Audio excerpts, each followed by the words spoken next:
myself Prashant. I joined the ATI classes in October, and I completed my classes of all the basic courses.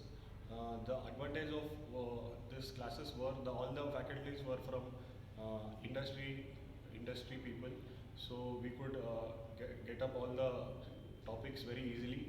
And after next month itself, we got an opportunity to work in an internship, RAP internship, which will be provided by the ATI faculty, ATI people itself in Redwood, where you will get to work in live projects. I worked in 2-3 projects, and all our team leaders are very flexible.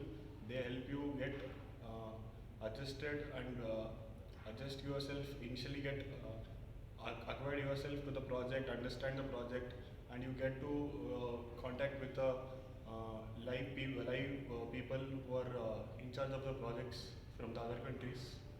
So it's better that you take up the opportunity of the internship and get experience in the data science field.